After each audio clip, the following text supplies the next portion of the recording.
मैं ये कहता हूँ कि सच्चर कमेटी की रिपोर्ट लागू कर दी जाए भाई। भाई सच्चर कमेटी की रिपोर्ट क्यों लागू नहीं होती? मैंने ओवैसी की पार्टी की बात करी है, मैंने कांग्रेस की बात करी है, मैंने मुसलमान की बात नहीं करी है।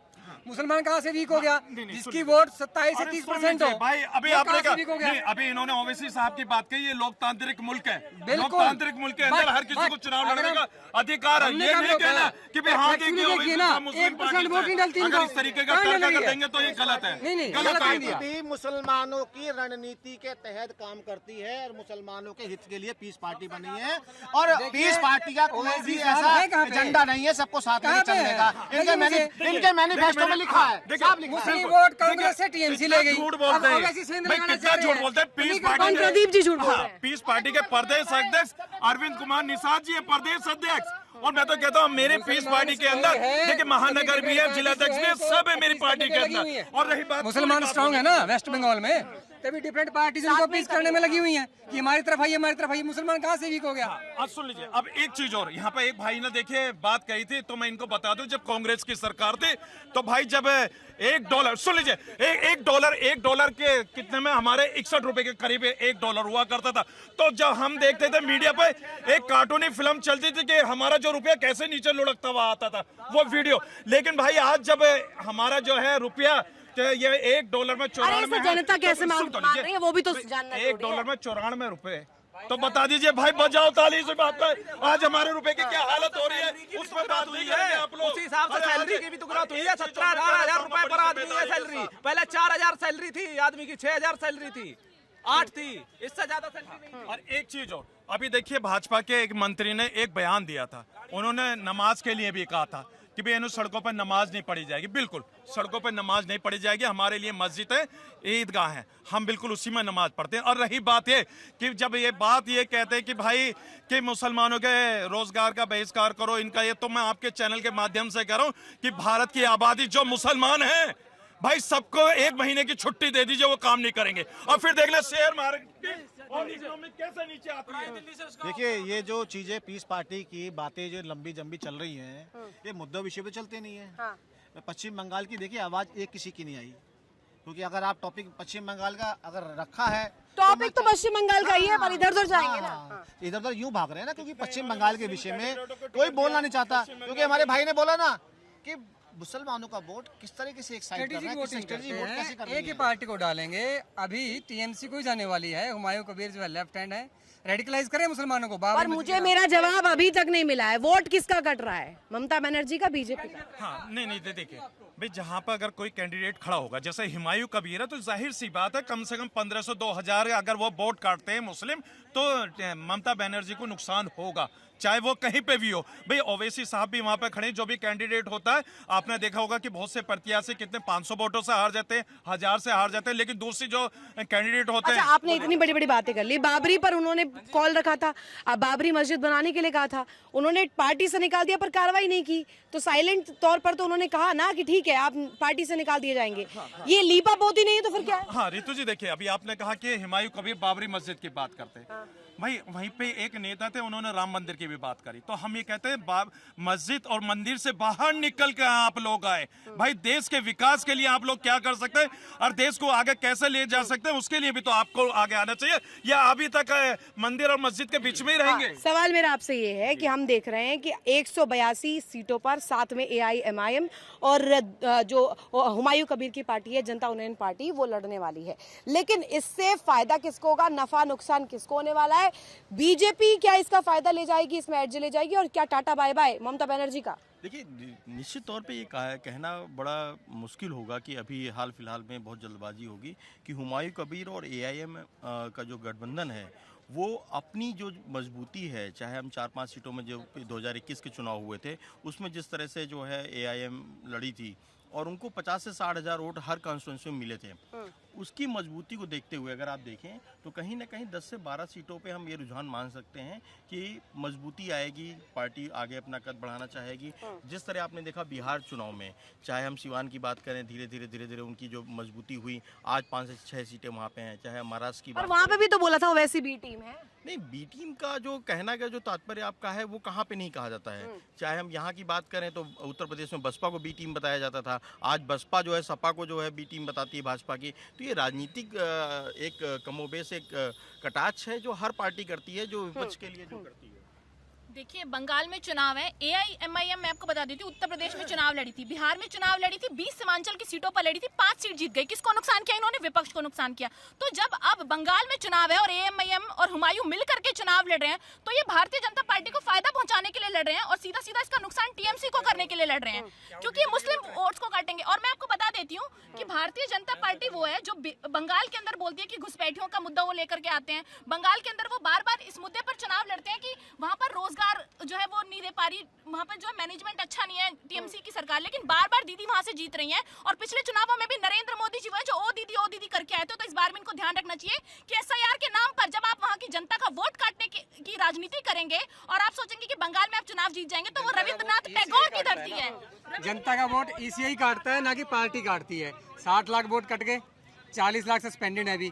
भाई 1 करोड़ वोटर ना किसी भी पार्टी के सरकार का फ्यूचर तय करता है, छोटी बात नहीं है। दूसरी बात, बहन जी कह रही हैं कि भाई हुमायूं कबीर, अरे हुमायूं कबीर कितनी कॉन्स्टिट्यूएंसी से इलेक्शन लड़ रहा है? 3 से। उसको अपनी जीत का कॉन्फिडेंस तो है नहीं, वो कहाँ से वोट से घटा देगा? दूसरी बात, क्यों 3 सीट से लड़ रहे हैं? देखिए, बिल्कुल विपक्ष जो है वो इस तरीके का आरोप लगा रहा है कि अगर ओवैसी और साथ मिलकर के चुनाव लड़ते हैं तो वो विपक्ष का नुकसान करता है, बल्कि राजनीति में सभी को चुनाव लड़ने का अधिकार है। दूसरी बात कि अगर वहाँ पर जैसे बिहार की बात इन्होंने करी, 5 सीटों पर चुनाव जीता, तो जिस तरीके से मुस्लिमों ने कॉन्सोलिडेट होकर के ओवैसी को वोट किया और वो नुकसान सिर्फ और सिर्फ, अगर ऐसा होता तो पोलराइजेशन होता तो भारतीय जनता पार्टी निकल सकती थी।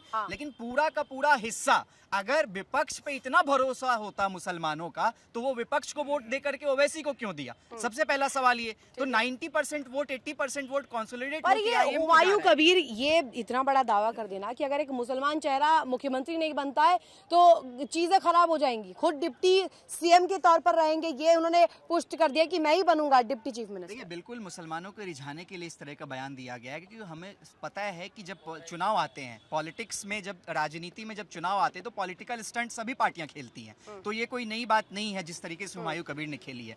तो बिल्कुल, अगर हुमायूं कबीर इतने ही कॉन्फिडेंट होते तो वो 3 सीट पर चुनाव क्यों लड़ते? ठीक है, 2 पे, मैक्सिमम 3 पे तो बहुत रेयर ही इसका होता तो है जवाब कि अमित जी से लेना है मुझे। 3 सीट से लड़ रहे हैं, भाई कॉन्फिडेंस ही नहीं है। देखिए, अब ममता बनर्जी भी लास्ट टाइम जो है नंदीग्राम से भी लड़ी, भवानीपुर से भी लड़ी।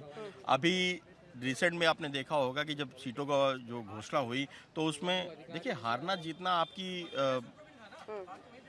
तो नरेंद्र मोदी भी चुनाव जब लड़ रहे थे तो उसके बाद फिर उन्होंने क्यों 2 जगह से सीटें भरी थी? आप बताइए। तो दोनों तो जीते थे। नहीं, आप देखिए, आप जनता हैं, मैं आपकी बात, आपका सम्मान करता हूं, लेकिन इस चीज़ को समझिए, जब कोई एक पक्ष विपक्ष 2 लोग बात कर रहे होते हैं तो हमेशा उंगली सिर्फ अपनी तरफ नहीं उठानी चाहिए।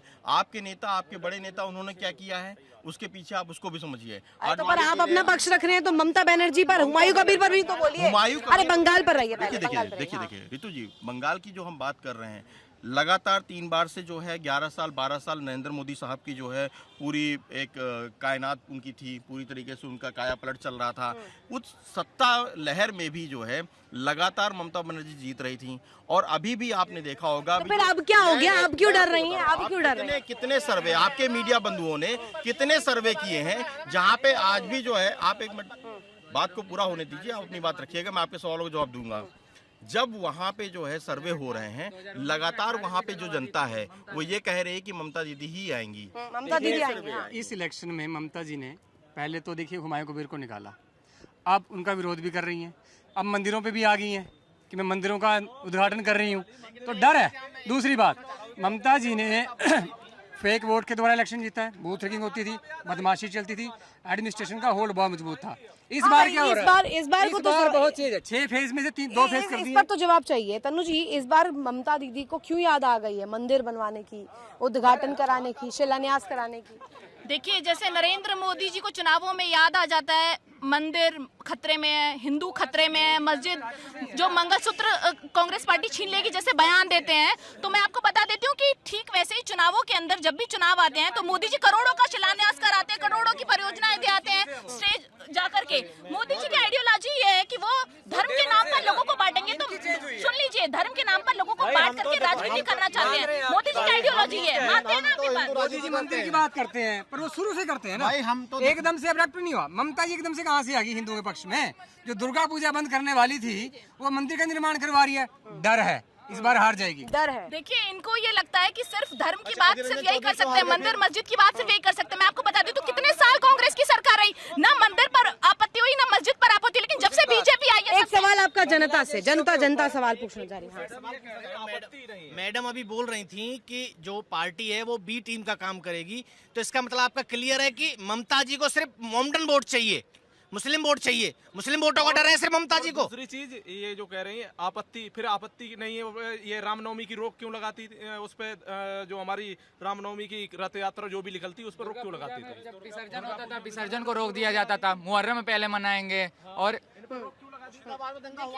ये बोलकर आप ये साबित कर रहे हैं कि जब प्रधानमंत्री नरेंद्र मोदी जी यानी कि 2014 से पहले आप लोग पूजा नहीं कर पाते थे, आप लोग जो है रैलियां नहीं निकाल पाते थे, लेकिन इस देश ने देखा, किसने कहा, फोटो वीडियो देश भर में जो रैलियां निकल रही है, नवरात्रि हो रही है, वो पहले भी कर पाते थे। फर्क सिर्फ इतना है कि पहले ये शांतिपूर्ण तरीके से धर्म और राजनीति अलग अलग थे, और आज राजनीति में धर्म को लेकर के ये लोग आ गए हैं, इसलिए आपकी देखने का चश्मा बदल चुका है। चश्मा ठीक करिए। और कुछ पंक्तियों से मैं अपनी बात कह देती हूँ कि श्री रामचंद्र कह गए, सियासत से ऐसा कलयुग आएगा, मेरे नाम से सत्ता पाकर सबको आंख दिखाएगा, धर्मों पर लड़वाएगा, ये जाति पर बंटवाएगा, और बेटियों बच्चों की शिक्षा को रौंदा जाएगा। जो शिक्षा को चाहेगा वो शिक्षा को पाएगा, उसको ये मार भगाएगा, ऐसा कर वैसा कर।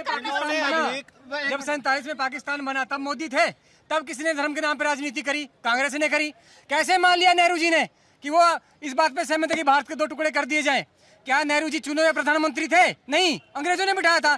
संविधान तो 1950 में लागू हुआ है जब भारत बन गया था।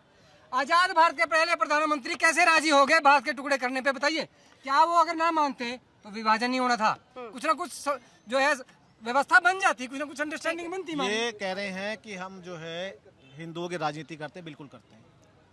हम बिल्कुल हिंदुओं के पक्षधर हैं, स्पष्ट कह रहा हूँ, चैनल पे कह रहा हूँ। सुन लीजिए, पहली चीज साफ कह रहा हूँ, मोहम्मद अली भाई मैं कह रहा हूँ कांग्रेस, इन्होंने प्रमोट किया। सर एक सेकंड, कांग्रेस ने अभी सऊदी अरब के अंदर बहुत बड़ा अभी इन्होंने रोजों का वो रखा, इफ्तियार पार्टी रखी, हर उसमें रखी। तेलंगाना की सरकार ने तो 813 मस्जिदों के अंदर वो दिया। मैं सर एक सेकंड, मैं पूरा नहीं, मुझे बोलो तो दीजिए सर। मुस्लिम, अरे सर आ तो रहा है, इधर ही आ जाइए। मुस्लिम लीग के साथ जो है आपकी पार्टी की सरकार क्यों चल रही थी? ना तो भारतीय जनता पार्टी थी, ना तृणमूल कांग्रेस हुआ करती थी। केवल एकमात्र पार्टी होती थी देश के अंदर आजादी के टाइम में। कौन सी? कांग्रेस। भारतीय जनता पार्टी कांग्रेस कहाँ से आई? तृणमूल कांग्रेस कहाँ से बनी? शरद पवार ने पार्टी क्यों बनाई? कहाँ से निकल के बनाई? बताओ ना। स्वार्थ नहीं, कहाँ से निकली? स्वायत्त अधिकार है। कांग्रेस की नीतियों के चक्कर में ये सब प्रैक्टिकल बात नहीं कर रहे हैं, ये प्रैक्टिकल बात नहीं कर रहे हैं, थ्योरिकल बात कर रहे हैं, प्रैक्टिकल नहीं आ रहे हैं, प्रैक्टिकल बात नहीं कर रहे हैं ना। आप राम का नाम ले, अरे हम कहते हैं जय श्री राम, और बिल्कुल राम के नाम पे वोट मांग रहे हैं। क्यों नहीं मांग रहे भाई? जो हमने माता दी, आप ये बताइए भाई, हमारा हम तो सब सिलेंडर आपको यूक्रेन भेज दें, आपको इराक भेज दें, ईरान भेज दें, सिलेंडर लेके सिलेंडर रिक्शे में सिलेंडर रखवा के ईरान भेज दें, आपको भरवा लाएंगे ईरान से। ईरान भेज दें क्या? पहले पढ़े लिखे आदमी देखे, चलो ये नहीं पता क्राइसिस काय का चल रहा है, क्राइसिस काय का चल रहा है ये नहीं पता। बताओ, आपको पता नहीं? आपको कितना, आप कितना पेट्रोल दिया आपने? अगर कांग्रेस अच्छी होती ना, कांग्रेस अच्छी होती तो कुओं के अंदर से सोना निकलता। नहीं होती तो आप नहीं होते। ये बात तो आप जैसे अभी सर कह रहे हैं गैस के लिए दिक्कत चल रही है, ये कांग्रेस शासन में भी मैं बताता हूँ, जैसे आज की डेट में लाइन लग के गैस मिलती है, कांग्रेस शासन में भी लाइन लग के गैस मिलती थी। न तो कोई क्राइसिस थे, न कोई युद्ध था, न कुछ था, लेकिन सिलेंडर लेके फिर भी लाइनों में लगना पड़ता था जनता को। ये क्या था? हाँ, कि जब हमारे रिश्ते ईरान के साथ अच्छे थे तो इस देश का प्रधानमंत्री 2 बार इजराइल क्यों गया? एक जिसका जिक्र है, और दूसरा जब देश में युद्ध शुरू हो गया, राहुल गांधी पे जवाब नहीं। हाँ बता रहा हूँ, बिल्कुल दूंगा, बिल्कुल दूंगा। देश के प्रधानमंत्री जितनी यात्राएं करी हैं वो देखा है कि रशिया से कैसे बच्चे निकाले, यूक्रेन से कैसे निकाले, वो देखिए। तो पूरा करने दीजिए इसराइल की बात। अगर इसराइल से अगर हमने दोस्ती करी और 2 बार गए तो ऑपरेशन सिंदूर में उसका बेनिफिट देखा। तीसरी चीज मैं पूरी कर रहा हूँ, मुझे तो आपने एक मिनट, नहीं जवाब देता रहा हूँ आपको, आप ही की बात का जवाब दे रहा हूँ मैं। तो भाई अगर इसराइल हमारा दोस्त है तो गए, रशिया हमारे दोस्त से तो आया, हमारे गल्फ कंट्री से है तो आज बेनिफिट मिल रहा है। सुनते रहिए, मैं पूरा करो, एक सेकंड, मुझे तो एक बात बता दीजिए। अरे उसी दोस्ती का तो फायदा है, जहाज निकल बहुत फायदा है। हमें सुन लीजिए, अमेरिका क्या करता है जब हमारे बच्चे वहाँ फंस जाते हैं, हमारे बेटियों भाइयों के हाथों में जंजीरें बांध करके विमान राहुल गांधी जाते हैं वहाँ पे, राहुल गांधी जाते हैं, अरे राहुल गांधी जाते हैं अमेरिका, तो 29 दिन का राहुल गांधी अमेरिका जाते हैं खुश करने के लिए। का तेल हम खरीद सकते हैं, तब ये नहीं बोलेंगे। और इनकी विदेश नीति इतनी फेल है कि आज अगर वो इजराइल नहीं गए होते तो देश में तेल की इतनी किल्लत नहीं होती। अब जरा बंगाल पर आइए, ममता बनर्जी जा रही है नहीं जा रही है, बताइए। नहीं बिल्कुल, ये बात मैंने आपसे पहले भी कहा है कि ममता बनर्जी जो ममता बनर्जी पश्चिम बंगाल के जो आम जनमानस है उनके दिल में बसती हैं। और जिस तरह से आपने अभी मैंने आपको बताया, जिक्र किया कि जितने भी मीडिया सर्वे आए हैं, जितने भी आम जन सर्वे आए हैं, उसमें कहीं पे भी किसी भी पॉलिसीज को लोगों ने नकारा नहीं है। लोगों ने कहा है कि यहाँ पे काम हुआ है, यहाँ पे हॉस्पिटल्स में काम हुए हैं, स्कूलों में काम हुए हैं। और उस जो अब जनता के बीच एक बार मैं जाना चाहूंगी, जनता से पूछ लेते हैं कि वो मुख्यमंत्री के तौर पर पश्चिम बंगाल में किसको देख रहे हैं? ममता बनर्जी दोबारा आ रही हैं? बिल्कुल पत्ता साहब ममता बनर्जी का विदा हो रही है और भारतीय जनता पार्टी सरकार बनाएगी। नंदीग्राम से गई थी, इस बार भवानीपुर से भी गायब होने वाली हैं वो। भवानीपुर से भी जा रही है? जाएंगी। तो ममता बनर्जी तो पिछली बार वहाँ से खड़ी हुई थी, नंदीग्राम से ना, भवानीपुर से भी खड़ी तो भवानीपुर से भी साफ होने वाली है इस बार। अच्छा, वहाँ से भी साफ होने वाली हैं। आपका क्या मानना है, ममता बनर्जी ला रही है इस बार? जा रही है। ये लोग तो कुछ और ही कह रहे हैं। हाँ, इधर भी जान लेते हैं जी। देखो जी, मैं एक चीज कहना चाह रहा हूँ कांग्रेस वालों से, जैसे मैडम कांग्रेस की है, मैं पकड़ लेती हूँ। हाँ, दरअसल क्या हुआ है कि राजस्थान में सचिन पायलट की बदौलत वहाँ पे सरकार आई कांग्रेस की, हाँ, और कांग्रेस ने उसको मुख्यमंत्री नहीं बनने दिया।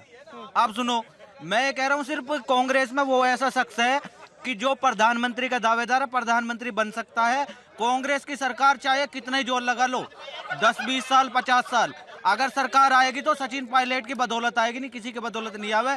उसका नाम रख दो, एकदम सरकार आ जाएगी, चाहे कुछ भी है। कांग्रेस सचिन पायलट जी एक बेहतर नेता है जो युवाओं को आगे करते हैं, लेकिन पार्टी का शीर्ष नेतृत्व भी तय करेगा कि कौन चेहरा होगा। और मुझे लगता है कि देश के जो एलओपी है राहुल गांधी जी, आज वो एक सबसे बड़ा चेहरा है देश के अंदर प्रधानमंत्री पद के लिए। और मैं आपको बता देती हूँ कि राहुल गांधी जी देश में जो हर जनता के मुद्दों आलू से सोना की बात इस देश के प्रधानमंत्री ने की थी, इस देश के प्रधानमंत्री जी ने बोली थी। मैं आपको चैलेंज कर रही हूँ, मैं आपको चैलेंज कर रही हूँ, कैमरे पर कि आप वो वीडियो दिखाइए, वो किसने कहा था, वो किसने कहा था? अरे आपको नहीं पता, व्हाट्सएप यूनिवर्सिटी ने क्या कहा?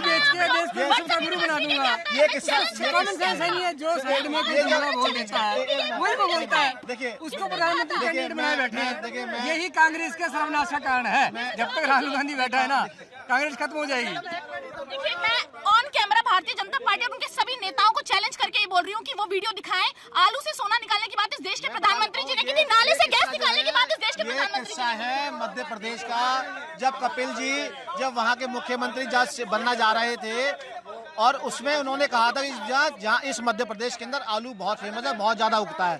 बोला जिस खेत में आलू उगता है उस खेत में हम फैक्ट्री लगाएंगे, इधर से आलू डालेंगे, इधर से सोना निकलेगा। मोदी जी का बयान था। और ये भी बोला था उन्होंने कि यार एक जगह टमाटर ज्यादा उगता है, यार टमाटर की फैक्ट्री में लगाए, कहाँ खेतों में लगा देंगे जहाँ टमाटर उगता है।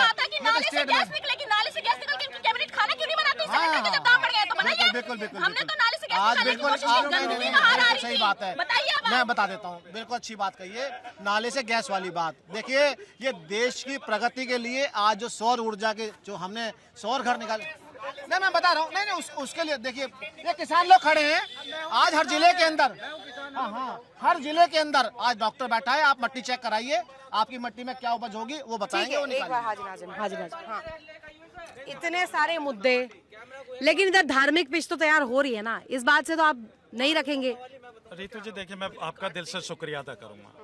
देखिए, वो लोग थे एसआईआर में, उनके ध्यान नहीं कर पाए इसलिए उनके नाम कट गए। अब मैं बार बार अपनी उपस्थिति दर्ज करा रहा था कि मैं आपके चैनल पर हूं, क्योंकि मेरी जागरूकता थी, आप वहां से मेरे पास चले आए। अगर इसी तरीके से एसआईआर में वो लोग भी जागरूक होते तो उनके नाम नहीं करते, अपने डॉक्यूमेंट जमा करते, इसलिए उनको अपने डॉक्यूमेंट्स देखिए। उसके अलावा मैं कहता हूं कि 12 राज्यों के अलावा और जितने राज्यों में एसआईआर हो, सब भैया अपने जागरूक रहे, अपने डॉक्यूमेंट जमा कराएं। और रही बात, एक कॉन्स्टिट्यूशनल बॉडी के ऊपर एलिगेशन लगा रहे हैं, इलेक्शन कमीशन ऑफ इंडिया किसी मोदी या किसी के अंडर नहीं आता, वो एक संवैधानिक संस्था है और इंडिपेंडेंटली अपनी जो है वो मैंने क्या कहा? सर्वेक्षण अरे करता भाई है। व्हाट्सएप यूनिवर्सिटी वाला ज्ञान मत देख रहे हैं आप लोग। मैंने क्या कहा? बिल्कुल आपका, मैंने एसआईआर के लिए कहा, जागरूकता के लिए कही है कि अगर वो जागरूक ना होते नाम नहीं कटेंगे तो वोट ना करते। हाँ, तो और इलेक्शन दूसरी कमीशन ने बात, ऐसे काट दी। पश्चिम उनकी बंगाल डॉक्यूमेंट का वेरीफाई करी होगी, आपका पश्चिम बंगाल का सुनवाई का टॉपिक मौका भी दिया होगा।